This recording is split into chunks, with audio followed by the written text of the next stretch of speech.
সূরা আল আনফাল। বিসমিল্লাহির রহমানির রহিম।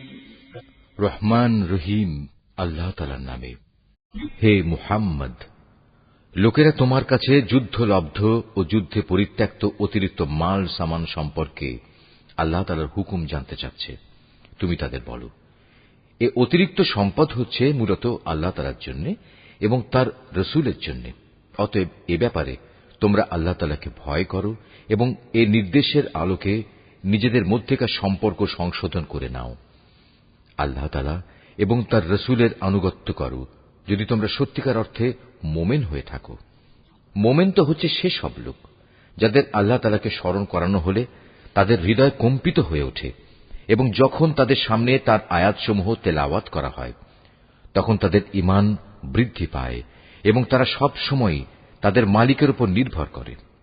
যারা নামাজ প্রতিষ্ঠা করে এবং আমি তাদের যা কিছু অর্থ সম্পদ দান করেছি তা থেকে তারা আমারই পথে খরচ করে।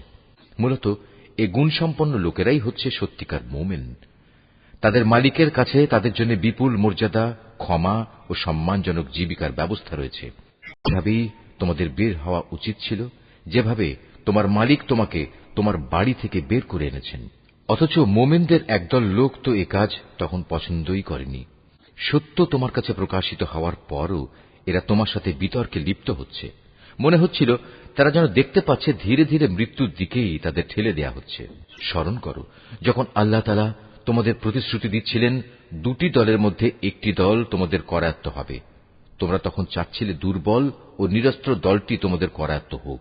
অথচ আল্লাহ তাআলা স্বীয় কথা দ্বারা সত্য প্রতিষ্ঠিত করতে চাচ্ছিলেন এবং এর মাঝ দিয়ে তিনি কাফেরদের শেকড় কেটে তাদের নির্মূল করে দিতে চেয়েছিলেন। এর উদ্দেশ্য ছিল সত্য যেন তার সত্য রূপ নিয়ে প্রতিষ্ঠিত হতে পারে এবং বাতিল যাতে করে বাতিলের মতোই নির্মূল হয়ে যেতে পারে, যদিও পাপিষ্ঠরা এতে অসন্তুষ্ট হয়। আরো স্মরণ করো, যখন তোমরা তোমাদের মালিকের কাছে কাতর কণ্ঠে ফরিয়াদ পেশ করছিলে, আল্লাহ তাআলা তোমাদের ফরিয়াদ কবুল করেছিলেন এবং বলেছিলেন, হ্যাঁ, আমি তোমাদের এ যুদ্ধের ময়দানে পরপর 1000 ফেরেশতা পাঠিয়ে সাহায্য করব। আল্লাহ তাআলা তোমাদের শুভ সংবাদ দেয়া ও তা দিয়ে তোমাদের মনকে প্রশান্ত করার উদ্দেশ্যেই এটা বলেছিলেন, নতুবা আসল সাহায্য তো আল্লাহ তাআলার কাছ থেকেই আসে। নিশ্চয়ই আল্লাহ তাআলা পরাক্রমশালী ও প্রজ্ঞামান।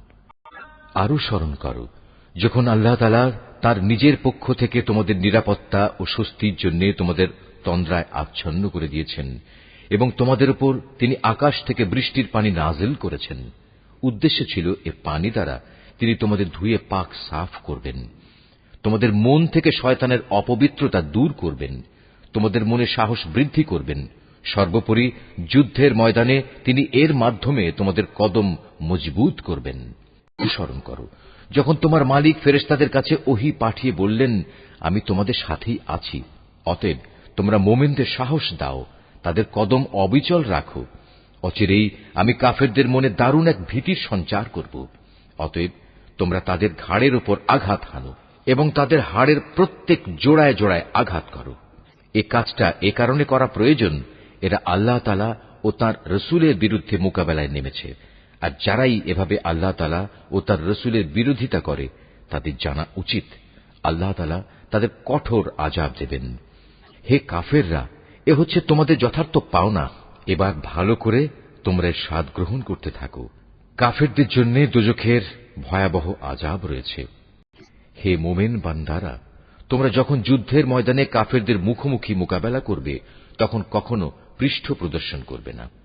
জেনে রেখো, এই যুদ্ধের দিন যে ব্যক্তি তার পৃষ্ঠ প্রদর্শন করবে সে অবশ্যই আল্লাহ তাআলার গজবে পতিত হবে। তবে যুদ্ধের কৌশল হিসেবে কিংবা নিজ বাহিনীর সাথে মিলিত হবার উদ্দেশ্য ছাড়া যদি কেউ এমনটি করে তাহলে তার জন্য জাহান্নামই হবে একমাত্র আশ্রয়স্থল। আর জাহান্নাম সত্যিই নিকৃষ্ট জায়গা। যারা নিহত হয়েছে তাদের তোমরা কেউই হত্যা করনি, বরং আল্লাহ তাআলাই তাদের হত্যা করেছেন। আর তুমি যখন তাদের প্রতি তীর নিক্ষেপ করছিলে, মূলত তুমি নিক্ষেপ করনি, করেছেন আল্লাহ তাআলা স্বয়ং। তিনি এর মাধ্যমে মোমেনদের উত্তম পুরস্কার দান করে তাদের বিজয় দিতে চেয়েছেন। নিঃসন্দেহে আল্লাহ তাআলা সবকিছু শোনেন এবং সবকিছু জানেন। এটা হচ্ছে তোমাদের বিষয় এবং তোমাদের ব্যাপারে তার নীতি। অবশ্যই আল্লাহ তাআলা কাফেরদের ষড়যন্ত্র দুর্বল করে দেন। হে কাফেররা, তোমরা একটা সিদ্ধান্ত চেয়েছিলে, হ্যাঁ, আজ সে সিদ্ধান্তকর মুহূর্তটি তোমাদের সামনে এসে গেছে। যদি এখনো তোমরা যুদ্ধ থেকে বিরত হতে চাও, তাহলে তা তোমাদের জন্য কল্যাণকর হবে। তোমরা যদি আবার যুদ্ধের জন্য ফিরে আসো, তাহলে আমরাও ময়দানে ফিরে আসব। আর তোমাদের বাহিনীর সংখ্যা যতই বেশি হোক না কেন, তা তোমাদের কোনোই উপকারে আসবে না, কারণ আল্লাহ তাআলা ঈমানদারদের সাথেই রয়েছেন। হে ঈমানদার লোকেরা, তোমরা আল্লাহ তাআলা ও তার রাসূলের আনুগত্য করো, কখনো তার কাছ থেকে মুখ ফিরিয়ে নিও না, বিশেষ করে যখন তোমরা সবকিছু শুনতেই পাচ্ছ। তোমরা তাদের মতো হয়েও না, যারা মুখে বলে, হ্যাঁ, আমরা নবীর কথা শুনলাম, কিন্তু তারা আসলে কিছুই শোনে না। আল্লাহ তাআলার কাছে তার সৃষ্টির নিকৃষ্টতম জীব হচ্ছে সেই বধির ও মূক মানুষগুলো, যারা সত্য দ্বীন সম্পর্কে কিছুই বোঝে না। আল্লাহ তাআলা যদি জানতেন এদের ভেতর সামান্য কোনো ভালো গুণও অবশিষ্ট আছে, তাহলে তিনি তাদের অবশ্যই হেদায়েতের কথা শোনাতেন। অবশ্য তিনি তাদের শোনালেও তারা তাকে উপেক্ষাই করত এবং অন্যদিকে ফিরে যেত। হে ঈমানদার লোকেরা, তোমরা আল্লাহ তাআলা ও তার রাসূলের ডাকে সাড়া দাও, যখন তিনি তোমাদের এমন কিছুর দিকে ডাকেন যা তোমাদের সত্যিকার অর্থে জীবন দান করবে। এ কথাটা জেনে দেখো, আল্লাহ তাআলা মানুষ ও তার হৃদয়ের মাঝামাঝি স্থানে অবস্থান গ্রহণ করেন। আবার তোমাদের সবাইকে তার সামনেই জড়ো করা হবে। আল্লাহ দ্রোহিতার সেই ফিতনা থেকে বেঁচে থাকো, যার ভয়াবহ শাস্তি, যারা তোমাদের মধ্যে জালেম, শুধু তাদের মধ্যেই সীমাবদ্ধ থাকবে না। আরো জেনে রাখো, আল্লাহ তাআলা অত্যন্ত কঠোর শাস্তি প্রদানকারী। স্মরণ করো, যখন তোমরা সংখ্যায় ছিলে নিতান্ত কম, এই জমিনে তোমাদের মনে করা হতো তোমরা অত্যন্ত দুর্বল। তোমরা সর্বদাই এ ভয়ে আতঙ্কিত থাকতে যে কখন অন্য মানুষরা তোমাদের উপর চড়াও হবে। অতঃপর আল্লাহ তাআলা তোমাদের একটি ভূখণ্ডে আশ্রয় দিলেন, তার একান্ত সাহায্য দিয়ে তিনি তোমাদের শক্তিশালী করলেন এবং তিনি এ আশায় তোমাদের বহুবিধ উত্তম জিনিস দান করলেন যে তোমরা আল্লাহর এসব নিয়ামতের শুকর আদায় করবে। হে ঈমানদার বান্দারা, তোমরা আল্লাহ তাআলা ও তার রাসূলের সাথে কখনো বিশ্বাসঘাতকতা করো না এবং জেনে শুনে নিজেদের আমানতেরও খেয়ানত করো না। জেনে রেখো, তোমাদের মাল সম্পদ ও সন্তান সন্ততি হচ্ছে আল্লাহ তাআলার পক্ষ থেকে পরীক্ষা মাত্র। যে এ পরীক্ষায় উত্তীর্ণ হবে তার জন্য আল্লাহ তাআলার কাছে মহা প্রতিদান রয়েছে। হে ঈমানদার লোকেরা, তোমরা যদি আল্লাহকে ভয় করে চলো, তাহলে তিনি তোমাদের জন্য অন্যদের সাথে পার্থক্য নির্ণয়কারী স্বতন্ত্র মর্যাদা দান করবেন। তিনি তোমাদের গুনাহসমূহ মিটিয়ে দেবেন, তিনি তোমাদের ক্ষমা করে দেবেন। আল্লাহ তাআলার দান আসলেই অনেক বড়। স্মরণ করো, যখন কাফেররা তোমার বিরুদ্ধে ষড়যন্ত্র করছিল, তারা তোমাকে বন্দী করবে অথবা তোমাকে হত্যা করবে কিংবা তোমাকে আপন ভূমি থেকে নির্বাসিত করে দেবে। এ সময় একদিকে তারা তোমার বিরুদ্ধে ষড়যন্ত্র করছিল, আরেকদিকে আল্লাহ তাআলাও তোমার পক্ষে কৌশল চালিয়ে যাচ্ছিলেন। আর আল্লাহ তাআলাই হচ্ছেন সর্বোৎকৃষ্ট কৌশলী। যখন তাদের সামনে আমার কোনো আয়াত পড়ে শোনানো হতো, তখন তারা বলতো, হ্যাঁ, আমরা এ কথা আগেও শুনেছি। আমরা চাইলে এ ধরনের কথা তো নিজেরাও বলতে পারি। এগুলো আগের লোকদের উপকথা ছাড়া আর কিছু নয়। তারা যখন বলেছিল, হে আল্লাহ তাআলা, মুহাম্মাদের আনিত এ কিতাব যদি তোমার কাছ থেকে পাঠানো সত্য হয়, তাহলে একে অমান্য করার কারণে তুমি আমাদের উপর আসমান থেকে পাথর বর্ষণ করো কিংবা তুমি আমাদের উপর কোনো কঠিন শাস্তি পাঠিয়ে দাও। আল্লাহ তাআলা এমন নন যে তিনি তাদের কোনো আযাব দেবেন অথচ তুমি এখনো তাদের মধ্যে বর্তমান রয়েছ। আর আল্লাহ তাআলা এমনও নন যে কোনো জাতির মানুষদের তিনি শাস্তি দেবেন অথচ তারা কিছু লোক তখন আল্লাহর কাছে ক্ষমা প্রার্থনা করছে। কেনই বা আল্লাহ তাআলা এখন তাদের আযাব দেবেন না, যখন তারা আল্লাহর বান্দাদের মসজিদুল হারামে আসার পথ থেকে নিবৃত্ত করে? অথচ তারা তো এ ঘরের আসল অভিভাবকও নয়।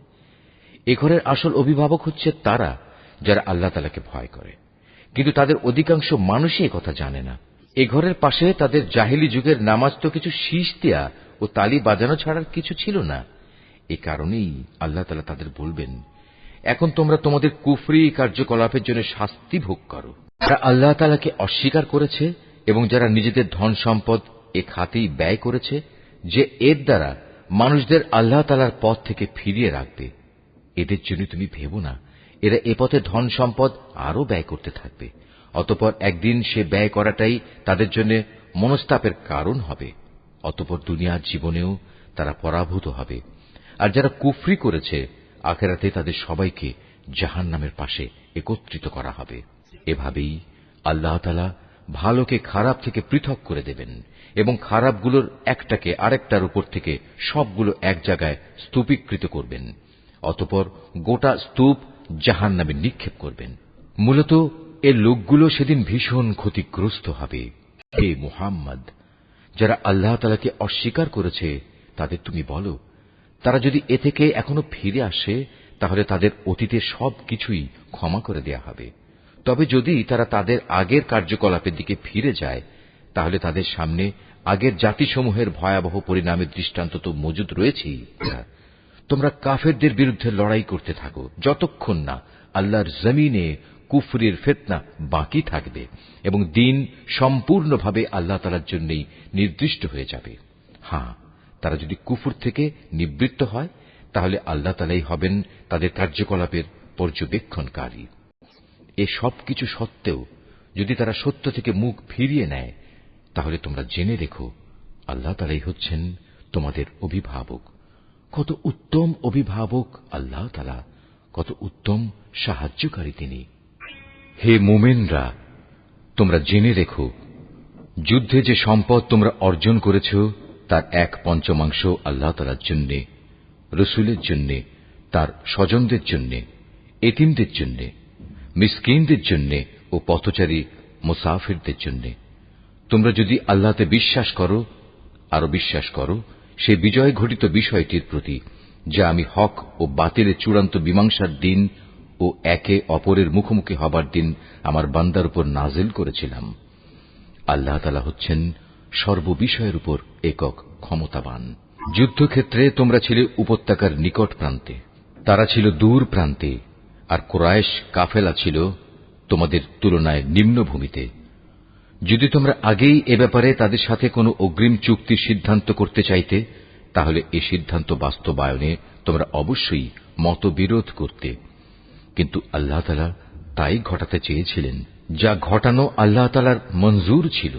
এর উদ্দেশ্য ছিল যে দলটি ধ্বংস হবে তারা যেন সত্য মিথ্যা স্পষ্ট হওয়ার পরই ধ্বংস হয়, আবার যে দলটি বেঁচে থাকবে তারাও যেন সত্যাসত্য প্রমাণের ভিত্তিতেই বেঁচে থাকে। নিশ্চয়ই আল্লাহ তাআলা সর্বশ্রোতা ও সর্বজ্ঞ। আরো স্মরণ করো, আল্লাহ তাআলা তোমাকে যখন স্বপ্নে তাদের সংখ্যা কম দেখিয়েছিলেন তখন যদি তিনি তোমাকে তাদের সংখ্যা বেশি দেখাতেন তাহলে অবশ্যই তোমরা সাহস হারিয়ে ফেলতে এবং এ বিষয়ে তোমরা একে অপরের সাথে বিতর্ক শুরু করে দিতে। কিন্তু আল্লাহ তাআলা এটা না করে তোমাদের নিরাপদ করে দিয়েছেন, কেননা তিনি মানুষের অন্তরে যা কিছু লুকিয়ে থাকে সে সম্পর্কে সম্যক ওয়াকিবহাল রয়েছেন। সে সময়ের কথাও স্মরণ করো যখন তোমরা যুদ্ধের ময়দানে তাদের সামনাসামনি হলে, তখন তোমাদের চোখে তাদের সংখ্যা আল্লাহ তাআলা নিতান্ত কম করে দেখালেন এবং তাদের চোখেও তিনি তোমাদের সংখ্যাকে দেখালেন কম। এর উদ্দেশ্য ছিল যেন আল্লাহ তাআলা তাই ঘটিয়ে দেখান যা কিছু তিনি এ ঘটনার মাধ্যমে ঘটাতে চান, কেননা আল্লাহ তাআলার দিকেই সব কিছুকে ফিরে যেতে হবে। হে ঈমানদার লোকেরা, কোন বাহিনীর সাথে যখন তোমরা সামনাসামনি হও তখন ময়দানে অবিচল থাকবে এবং বিজয়ের আসল উৎস আল্লাহ তাআলাকে বেশি বেশি করে স্মরণ করতে থাকবে। আশা করা যায় তোমরা সাফল্য লাভ করতে পারবে। আল্লাহ তাআলা ও তার রাসূলের আনুগত্য করো, নিজেদের মধ্যে পরস্পর ঝগড়া বিবাদ করো না, অন্যথায় তোমরা সাহস হারিয়ে ফেলবে এবং তোমাদের প্রতিপত্তি খতম হয়ে যাবে। তোমরা ধৈর্য ধারণ করো, অবশ্যই আল্লাহ তাআলা ধৈর্যশীলদের সাথে রয়েছেন। তোমরা কখনো তাদের মতো হয়ো না যারা অহংকার ও লোকদের নিজেদের শান শওকত দেখানোর জন্য নিজেদের ঘর থেকে বেরিয়ে এসেছে এবং সাধারণ মানুষদের যারা আল্লাহ তাআলার পথ থেকে ফিরিয়ে রাখে। মূলত তাদের সমুদয় কার্যকলাপই আল্লাহ তাআলা পরিবেষ্টন করে আছেন। শয়তান তাদের কাজগুলোকে তাদের সামনে খুব চাকচিক্যময় করে পেশ করেছিল এবং সে তাদের বলেছিল, আজ মানুষের মধ্যে কেউই তোমাদের উপর বিজয়ী হতে পারবে না এবং আমি তো তোমাদের পাশেই আছি। অতঃপর যখন উভয় দল সম্মুখ সমরে ঝাঁপিয়ে পড়ল তখন সে কেটে পড়ল এবং বলল, তোমাদের সাথে আমার কোনোই সম্পর্ক নেই। আমি এমন কিছু দেখতে পাচ্ছি যা তোমরা দেখতে পাও না। আমি অবশ্যই আল্লাহ তাআলাকে ভয় করি এবং আমি জানি আল্লাহ তাআলা হচ্ছেন কঠোর শাস্তিদাতা। মুনাফিক ও তাদের দলবল, যাদের দিলে গুমরাহির ব্যাধি রয়েছে, যখন তারা বলল, এ লোকদের মূলত তাদের নতুন দিন মারাত্মকভাবে প্রতারিত করে রেখেছে। সত্য কথা হচ্ছে, যে কোনো ব্যক্তি বিপদে আপদে আল্লাহ তাআলার উপর ভরসা করে সে বুঝতে পারবে আল্লাহ তাআলা প্রবল পরাক্রান্ত ও প্রজ্ঞাময়। তুমি যদি সত্যি সেই করুণ অবস্থা দেখতে পেতে যখন আল্লাহর ফেরেশতারা কাফেরদের রূহ বের করে নিয়ে যাচ্ছিল, ফেরেশতারা তখন তাদের মুখমণ্ডল ও পৃষ্ঠদেশে ক্রমাগত আঘাত করে যাচ্ছিল এবং তারা বলছিল, তোমরা আগুনের আযাব উপভোগ করো। মূলত এটা হচ্ছে তোমাদের নিজেদেরই উভয় হাতের কামাই, যা তোমরা আগেই পাঠিয়েছিলে। আল্লাহ তাআলা কখনো তাঁর বান্দার উপর জুলুম করেন না। এদের পরিণতি হবে ফেরাউনের আপনজন ও তাদের পূর্ববর্তী কাফেরদের মতোই। তারা সবাই আল্লাহ তাআলার আয়াতকে অস্বীকার করেছে, ফলে তাদের গুনাহের দরুন আল্লাহ তাআলা তাদের পাকড়াও করলেন। নিশ্চয়ই আল্লাহ তাআলা শক্তিশালী ও কঠোর শাস্তি দানকারী। এটা এ কারণে যে আল্লাহ তাআলা যখন কোন জাতিকে কোন নিয়ামত দান করেন, তিনি ততক্ষণ পর্যন্ত তাঁর সে নিয়ামত তাদের জন্য বদলে দেন না, যতক্ষণ না তারা নিজেরা নিজেদের অবস্থার পরিবর্তন করে। নিশ্চয়ই আল্লাহ তাআলা সব কিছু শোনেন, সবকিছু জানেন। এরাও হচ্ছে ফেরাউন, তার স্বজন ও তাদের আগের লোকদের মতো। আল্লাহর আয়াতকে তারা সরাসরি মিথ্যা সাব্যস্ত করেছে, ফলে আমি তাদের কুফরির অপরাধের জন্য তাদের ধ্বংস করে দিয়েছি এবং ফেরাউনের স্বজনদের আমি ডুবিয়ে দিয়েছি। মূলত তারা সবাই ছিল জালেম। নিশ্চয়ই আল্লাহর এই জমিনে বিচরণশীল জীবের মধ্যে আল্লাহর কাছে নিকৃষ্টতম হচ্ছে তারা, যারা স্বয়ং এ জমিনের স্রষ্টাকেই অস্বীকার করে এবং তারা তাঁর উপর ঈমান আনে না। তারাও এ নিকৃষ্ট লোকদের অন্যতম, যাদের সাথে তুমি বাকায়দা সন্ধি চুক্তি স্বাক্ষর করেছ। অতঃপর তারা প্রতিবার সুযোগ পেয়েই সে চুক্তি ভঙ্গ করেছে এবং এ ব্যাপারে তারা কাউকেই পরোয়া করেনি। অতএব এ লোকদের যদি কখনো তুমি ধরতে পারো, তাহলে তাদের মূল বাহিনী থেকে বিচ্ছিন্ন করে এমন ভাবে শাস্তি দেবে যাতে তাদের পরবর্তী বাহিনী এ থেকে কিছু শিক্ষা গ্রহণ করে। যদি কখনো কোনো জাতির কাছ থেকে তোমার এই আশঙ্কা হয় যে তারা চুক্তি ভঙ্গ করে বিশ্বাসঘাতকতা করবে, তাহলে তুমিও তাদের সাথে সম্পাদিত চুক্তি একইভাবে তাদের মুখের উপর ছুঁড়ে দাও। তবে তোমরা নিজেরা তা আগে লঙ্ঘন করো না। নিশ্চয়ই আল্লাহ তাআলা খেয়ানতকারীকে পছন্দ করেন না। আর কাফেররা যেন কখনোই এমন ধারণা করতে না পারে যে ওরা তোমাদের পেছনে ফেলে নিজেরা এগিয়ে গেছে। আসলে তারা তোমাদের পরাভূত করার কোনো ক্ষমতাই রাখে না। তাদের সাথে যুদ্ধের জন্য তোমরা যথাসাধ্য সাজ সরঞ্জাম, শক্তি ও ঘোড়া প্রস্তুত রাখবে এবং এ দিয়ে তোমরা আল্লাহর দুশমন ও তোমাদের দুশমনদের ভীত সন্ত্রস্ত করে দেবে। এছাড়াও কিছু লোক আছে যাদের পরিচয় তোমরা জানো না, শুধু আল্লাহ তাআলাই তাদের চেনেন। আল্লাহ তাআলার পথে তোমরা যা কিছুই ব্যয় করবে তার পুরোপুরি প্রতিদান তোমাদের পরকালে আদায় করে দেয়া হবে এবং তোমাদের উপর বিন্দু মাত্রও জুলুম করা হবে না। মুহাম্মদ, তারা যদি সন্ধির প্রতি আগ্রহ দেখায়, তাহলে তুমিও সন্ধির দিকে ঝুঁকে যাবে এবং সর্বদা আল্লাহর উপরই ভরসা করবে। অবশ্যই আল্লাহ তাআলা সব কিছু শোনেন, সবকিছু দেখেন। আর যদি কখনো তারা সন্ধির আড়ালে তোমাকে ধোঁকা দিতে চায়, তাহলে তোমার দুশ্চিন্তাগ্রস্ত হওয়ার কোনো কারণ নেই, কেননা তোমার রক্ষার জন্য তো আল্লাহ তাআলাই যথেষ্ট। তিনি তাঁর সরাসরি সাহায্য ও একদল মোমেন দ্বারা তোমাকে শক্তি জুগিয়েছেন। আল্লাহ তাআলা এ মোমেনদের দিলকে পারস্পরিক ভালোবাসা ও সম্প্রীতির বন্ধনে আবদ্ধ করে দিয়েছেন। অথচ তুমি যদি দুনিয়ার যাবতীয় সম্পদ এর পেছনে ব্যয় করতে, তবু তুমি এ মানুষদের দিলকে ভালোবাসার বন্ধনে আবদ্ধ করতে পারতে না। কিন্তু আল্লাহ তাআলা এদের মাঝে প্রীতি স্থাপন করে দিয়েছেন। অবশ্যই তিনি পরাক্রমশালী ও বিজ্ঞ কুশলী। হে নবী, তোমার জন্য এবং তোমার অনুবর্তনকারী মোমেনদের জন্য তো আল্লাহ তাআলাই যথেষ্ট। হে নবী, তুমি মোমেনদের যুদ্ধের জন্য উদ্বুদ্ধ করো। মনে রেখো, তোমাদের মধ্যে 20 জন লোকও যদি ধৈর্যশীল হতে পারে, তাহলে তারা 200 লোকের উপর বিজয়ী হবে। আবার তোমাদের মাঝে এমন লোকের সংখ্যা যদি 100 হয়, তাহলে তারা 1000 লোকের উপর জয়লাভ করবে। এর কারণ হচ্ছে তারা এমন জাতি যারা আল্লাহর শক্তি সম্পর্কে কিছুই বোঝে না। এর নিশ্চয়তা দ্বারা এখন আল্লাহ তাআলা তোমাদের উপর থেকে উদ্বেগ ও দুশ্চিন্তার বোঝা হালকা করে দিয়েছেন।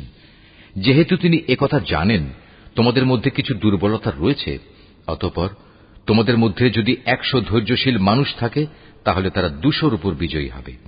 আবার যদি থাকে তোমাদের 1000 ধৈর্যশীল ব্যক্তি, তাহলে তারা আল্লাহ তাআলার হুকুমে বিজয়ী হবে 2000 লোকের উপর। জেনে রেখো, আল্লাহ তাআলা ধৈর্যশীলদের সাথেই রয়েছেন। কোন নবীর পক্ষেই এটা শোভা পায় না যে তার কাছে বন্দীদের আটক রাখবে যতক্ষণ পর্যন্ত সে জমিনে রক্তপাত ঘটাবে এবং আল্লাহর শত্রুদের নিপাত না করে দেবে। আসলে তোমরা তো দুনিয়ার সামান্য স্বার্থটুকুই চাও, আর আল্লাহ তাআলা চান তোমাদের আখিরাতের কল্যাণ দান করতে। আল্লাহ তাআলাই হচ্ছেন পরাক্রমশালী ও প্রজ্ঞাময়। যদি এ ব্যাপারে আল্লাহ তাআলার কাছ থেকে পূর্বের কোন ফরমান লেখা না থাকত, তাহলে বন্দীদের কাছ থেকে মুক্তিপণ হিসেবে তোমরা যা কিছু নিয়েছ তার জন্য একটা বড় ধরনের আযাব তোমাদের উপর পতিত হতো। অতএব যা কিছু তোমরা গনিমত হিসেবে লাভ করেছ, নিঃসংকোচে তোমরা তা খাও, কেননা তা সম্পূর্ণ হালাল ও পবিত্র। তোমরা আল্লাহ তাআলাকে ভয় করো। আল্লাহ তাআলা অবশ্যই ক্ষমাশীল ও দয়ালু। হে নবী, তোমার হাতে যেসব বন্দী রয়েছে তাদের তুমি বলো, আল্লাহ তাআলা যদি তোমাদের দিলে ভালো কিছু গ্রহণের যোগ্যতা আছে বলে জানতে পান, তাহলে তিনি তোমাদের ঈমানের এমন এক কল্যাণ দান করবেন যা তোমাদের কাছ থেকে মুক্তিপণ হিসেবে গৃহীত সম্পদের চাইতে অনেক ভালো, এবং তিনি তোমাদের গুনাহসমূহ মাফ করে দেবেন। আল্লাহ তাআলা ক্ষমাশীল ও দয়াবান। আর তারা যদি তোমার সাথে বিশ্বাস ভঙ্গ করতে চায়, তাহলে তুমি ভেবো না, এরা তো এর আগে আল্লাহ তাআলার সাথেও বিশ্বাসঘাতকতা করেছে, এবং এ কারণেই তোমাদের তিনি তাদের উপর ক্ষমতা দান করেছেন। আল্লাহ তাআলাই হচ্ছেন জ্ঞানবান ও কুশলী।